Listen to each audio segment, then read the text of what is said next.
ਕਦੇ ਮੂਸੇਵਾਲਾ ਸਰਚ ਕਰੀ ਜੋ ਗਨ ਤੇ ਪੈਨ ਦਾ ਫਿਊਜ਼ਨ ਆ। ਤੁਸੀਂ ਵਾਇਲੈਂਟ ਮੈਨੂੰ ਦੱਸਦੇ ਹੋ ਉਹ ਸਾਲਿਓ ਇਹ रेवोल्यूशन आ। सिद्धू की इन लाइंस का अर्थ है, कभी मूसेवाला सर्च करो जो बंदूक और कलम का मेल है। आप वायलेंट मुझे बताते हो ये हिंसा नहीं क्रांति है। सिद्धू मूसेवाला की सॉन्ग की लाइन उनकी लाइफ पर परफेक्ट फिट बैठती है। और आखिर ऐसा हो भी क्यों ना, सिद्धू वही लिखते थे जो वो खुद फील करते थे। वो सच में गन और पेन का फ्यूजन थे। दोस्तों, इस दुनिया में दो तरह के लोग होते हैं।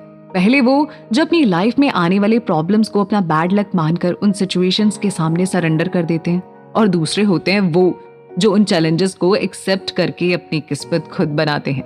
मूसेवाला की लाइफ में प्रॉब्लम्स थी, लेकिन उनका एटीट्यूड हर प्रॉब्लम को एक्सेप्ट कर आगे बढ़ते जाने का था।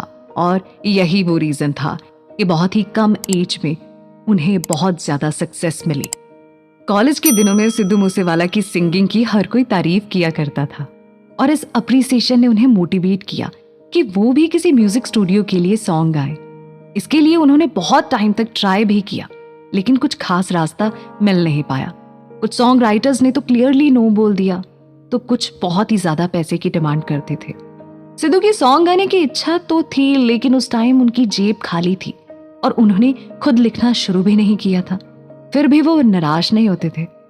सिद्धू ने मन में ठान रखा था कि उन्हें एक अच्छा सिंगर बनना है, और वो इसके लिए अलग अलग लोगों से मिलते भी रहते थे। वहीं कुछ समय बाद उनके पास एक फेमस सॉन्ग राइटर का फोन आता है, और वो उनसे कहते हैं कि सिद्धू उनके सॉन्ग गा सकते हैं। इस कॉल ने 21 वर्ष के सिद्धू को इतनी खुशी दी कि एक्साइटमेंट की वजह से उन्हें रात भर नींद नहीं आई थी उस दिन। अगले दिन वो उस सॉन्ग राइटर को अपने स्प्लेंडर पे मिलने जा रहे थे। उनकी एक्साइटमेंट का कोई ठिकाना नहीं था। उस सॉन्ग राइटर का गांव मूसा से काफी कोस दूर था। रास्ते में बारिश होने लगी। वो सर से पैर तक भीग गए, लेकिन उन्होंने अपनी लालसा की आग उस बारिश में बुझने नहीं दी, और वो चलते रहे। जैसे ही सिद्धू ने उस लिरिसिस्ट के शहर में पहुंचकर उन्हें फोन किया, उसने मिलने से इनकार कर दिया।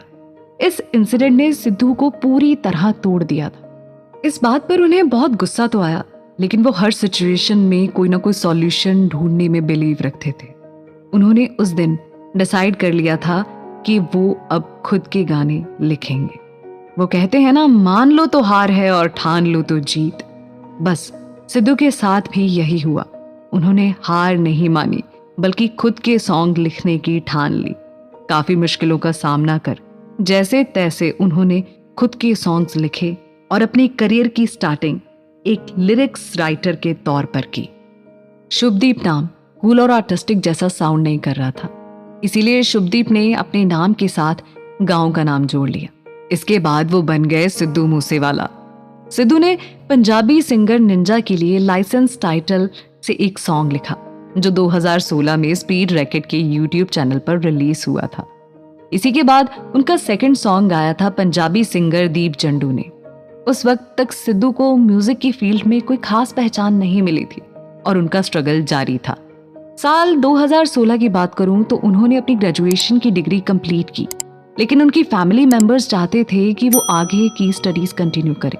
वही मिडिल क्लास फैमिली वाली कोशिशें कि एक बार पढ़ाई कंप्लीट कर ले तो फिर लाइफ में मजे ही मजे हैं।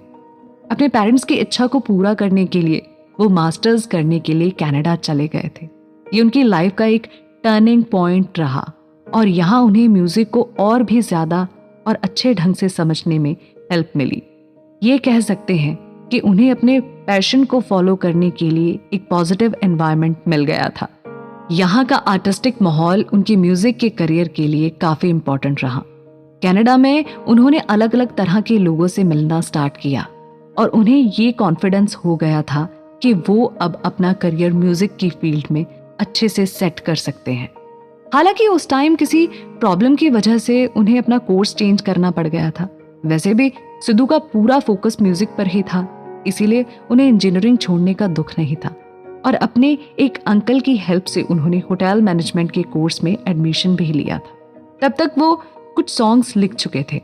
अच्छा, कनाडा को लेकर एक किस्सा बहुत फेमस है कि होटल मैनेजमेंट कोर्स के दौरान सिद्धू मूसेवाले को एक होटल में इंटर्नशिप करनी पड़ी थी। वहीं बर्तन धोते हुए एक दिन उनके कुछ नाइजीरियन दोस्त उन्हीं के लिखे हुए पंजाबी सॉन्ग्स पर डांस कर रहे थे और कह रहे थे कि कितना अच्छा म्यूजिक है। एक तरफ लोग उनके सॉन्ग पर नाच रहे थे और दूसरी तरफ वो बर्तन धो रहे थे। सिद्धू मूसेवाला ने अपनी लाइफ में ऐसी चीजें भी फेस की थी, लेकिन वो अपने टारगेट से भटके नहीं। सिद्धू के सिंगिंग करियर की शुरुआत हुई 2017 में आए गाने जी वैगन से। ये डुएट सॉन्ग था जिसमें सिद्धू के साथ सिंगर गुलरेज अख्तर ने अपनी आवाज दी थी। ये उनका फर्स्ट सॉन्ग था, लेकिन इतना पॉपुलर नहीं रहा। इसके बाद अगस्त 2017 में सिद्धू का नया गाना आया, सो हाई। इस सॉन्ग ने मूसेवाला की लाइफ और करियर दोनों को ही सो हाई मतलब नई हाइट्स पर पहुंचा दिया था। दुनिया भर की हर कार, हर दुकान, हर हेडफोन, हर घर, हर जगह बस यही गाना बज रहा था और पंजाब से लेकर कनाडा तक पूरे वर्ल्ड में उन्होंने धूम मचा दी थी। इसके बाद उन्हें किसी पहचान की जरूरत नहीं पड़ी। दोस्तों सोचिए, जिस शख्स के लिए गाने लिखने के लिए लोग इनकार किया करते थे, आज उसके सॉन्ग एक नशे की तरह लोगों के दिलो दिमाग में बस गए थे। जो होता है अच्छे के लिए ही होता है। रिजेक्शन को सक्सेस में कैसे बदलना है, ये मूसेवाला ने अपने इस सॉन्ग से साबित कर दिया था।